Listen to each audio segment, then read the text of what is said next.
никогда бы не узнал подлинную трагическую страницу палестинского народа, если бы 11 ноября этого 2020 года по приглашению доктора Бассама не пришел в Центральную библиотеку имени Ивана Яковлевича Яковлева, что в Чебоксарах, где состоялась презентация романа арабской писательницы Асия Хаула Абдель-Хади с названием романа «Любовь и хлеб».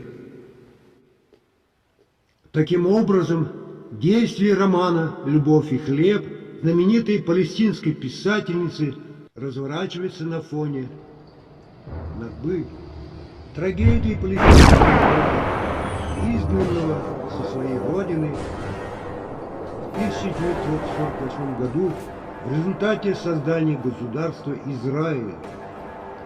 Главная героиня романа – маленькая девочка Асма, которая растет и взрослеет, разделив судьбу беженцев вместе со своей семьей, покинувшей родную деревню Сальма. В основу произведения легли воспоминания писательницы о пережитых испытаниях. Ее повествование – искреннее свидетельство о происходивших событиях.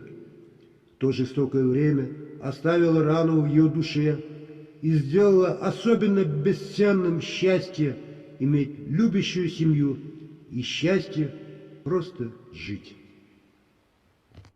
В этом же романе в послесловии вот так написал наш народный писатель, академик Михаил Николаевич Юхма.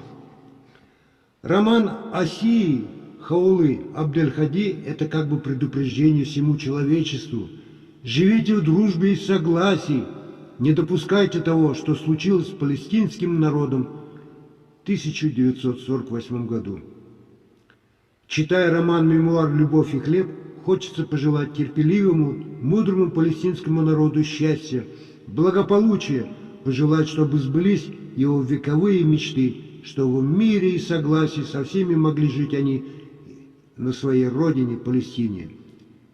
Роман был написан с множеством диалектических, устаревших слов, которые... Арабский язык очень сложный, и сам роман был написан очень сложным языком. И приходилось, конечно, очень много работать над тем, чтобы как можно максимально...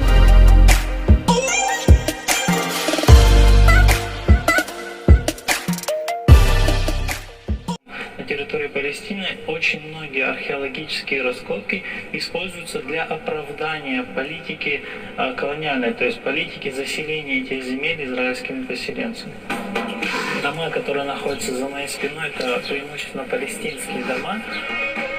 Этот район называется Сильван. Существует предположение, что город Давида располагался и на этой территории тоже. И есть большой проект по сносу всех этих домов, чтобы продолжение раскопок там. Официально этот проект подразумевает создание археологического парка под названием «Царский сад».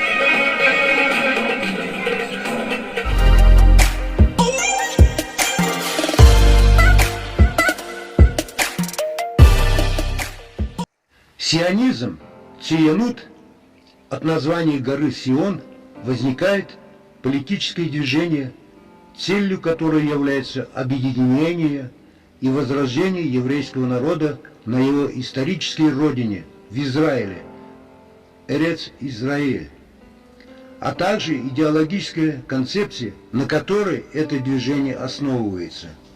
Согласно второй книге Царств, Восточный холм Иерусалима находился во власти Иусеев, построивших на нем крепость под названием Сион.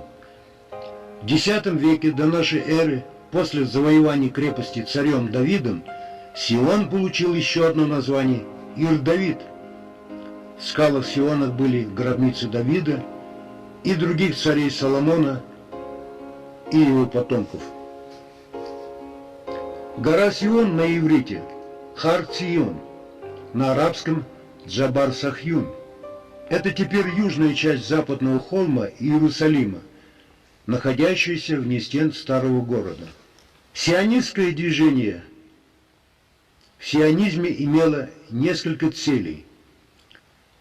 Освобождение и единство, ибо цель состояла как освобождение евреев из-под угнетающей их власти, так и восстановление единства евреев через собирание еврейских диаспор, формирование нового еврея, способного не только развивать свою страну, но и защитить ее, служило для основателей израильского государства как одним из приоритетов. Так благие намерения отцов-основателей сионизма открыли дорогу в ад.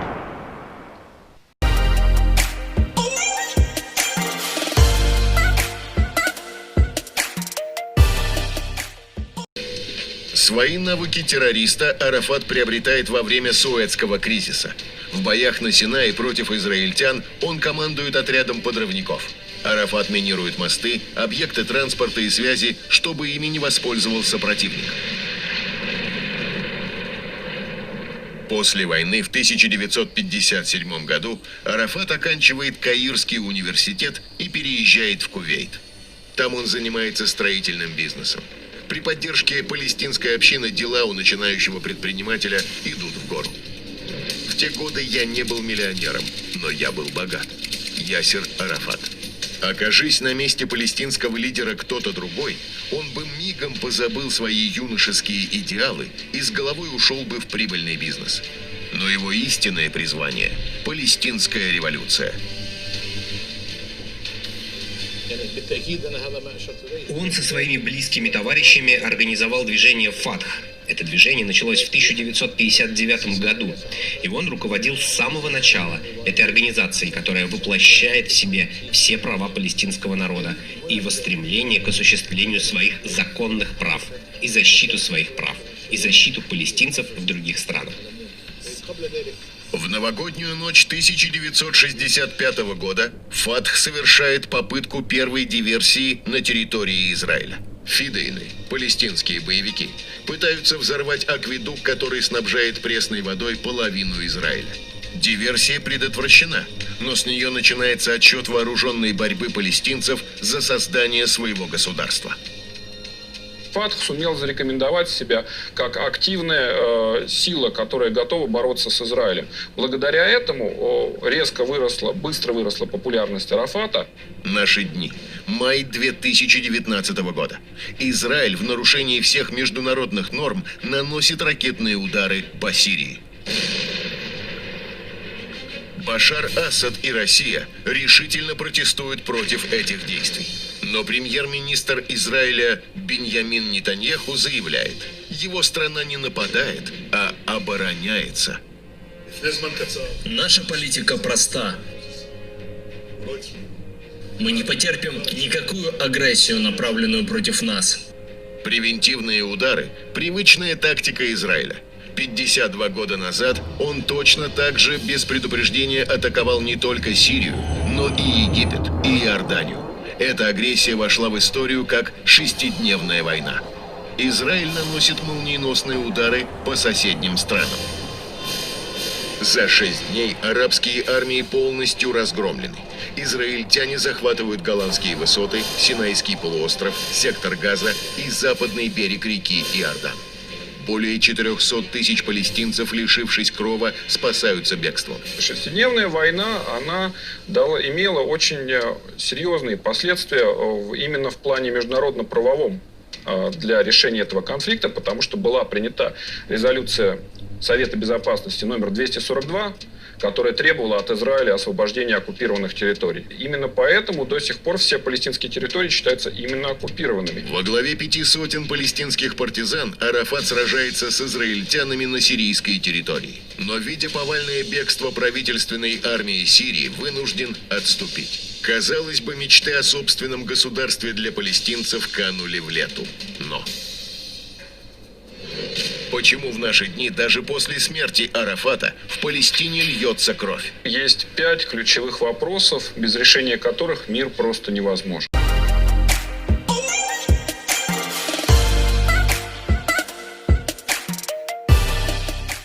за что человек, которого называли террористом номер 1, получил Нобелевскую премию мира.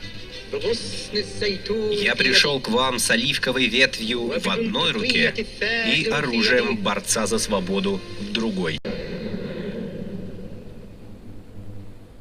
После триумфальной победы в шестидневной войне израильтяне представить себе не могли, что разгромленные отряды палестинцев еще на что-то способны. Как ни старались израильтяне, но найти и арестовать Ясера Арафата им никак не удавалось. Палестинский лидер обладал фантастическим чутьем и постоянно избегал опасности. Сам он говорил, что за ним следует ангел-хранитель. Палестинцы после израильских войн хлынули из Палестины в различные страны. И очень много палестинцев обосновалось в Иордании. Причем лагеря палестинцев, они были не подвластны местным властям. В ответ на партизанскую войну Арафата Израиль проводит акцию возмездия. На рассвете 21 марта 1968 года ударная группировка израильской армии переходит границу Иордании. Цель вторжения – ликвидация базы палестинских боевиков в городе Караме. Арафат об атаке знает, но отказывается покинуть лагерь. Вместе с остальными палестинцами он принимает бой. На Караме обрушивается 180 тонн бомб, превращая десятки домов в пыль. База фидейнов уничтожена. Израиль объявляет о своей победе. Но главная цель так и не достигнута. Арафат и его соратники прорываются из окружения.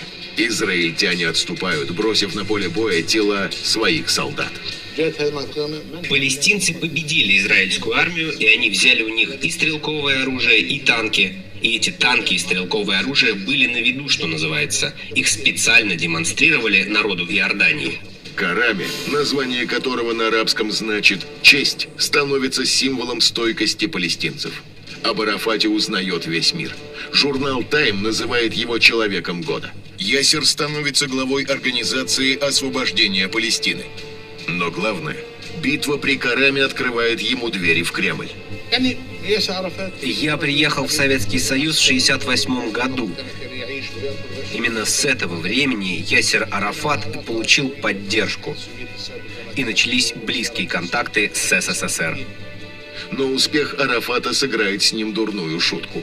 Король Иордании начинает всерьез опасаться растущей популярности новоявленного лидера Палестины. Арафат периодически претендовал на роль лидера Иордании. И в какой-то момент началось неповиновение властям. Началась, там, скажем, гражданская война, которая продлилась примерно год. И король Хусейн, в общем-то, он не стал либеральничать, он вел танки. После этих событий, которые палестинцы назвали «Черный сентябрь», Ясер вынужден бежать в Ливан. С его территории палестинские боевики проводят рейды против военных и гражданских объектов на территории Израиля.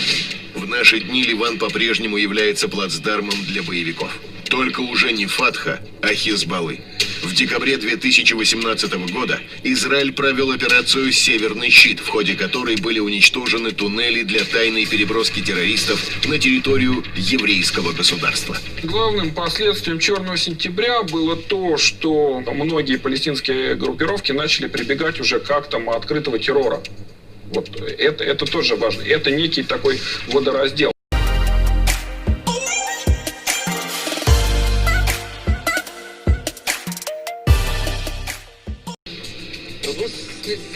Я пришел к вам с оливковой ветвью в одной руке и оружием борца за свободу в другой. Не дайте оливковой ветви выпасть из моей руки. 1974 год. Документальные кадры выступления Арафата в ООН. Речь палестинского лидера в ООН произвела ошеломительный эффект. После этого ООП признают более 100 государств, а сам Арафат отныне центральная фигура на Ближнем Востоке. Казалось бы, ему удалось невозможное. Однако надежда на мир была преждевременной. В Ливане разгорается гражданская война. Арафат, защищая палестинские поселения, вынужден принять в ней участие. Израиль использует момент, чтобы уничтожить фидеинов. В июле 1982-го израильские войска входят в Бейрут, от бомбардировок и обстрелов гибнут сотни мирных жителей. Я должен спросить у тех, кто говорит о правах человека. Где эти права человека там, на юге? Вы видели, что там происходит? Наши лагеря, ливанских мирных жителей, тех, кого уничтожили. Некоторых из этих гражданских уничтожили с помощью фантомов, скайхоков, миражей, F-50, с помощью бомб, ракет, плота. Это ваш ребенок сделал это. Это сделал Израиль.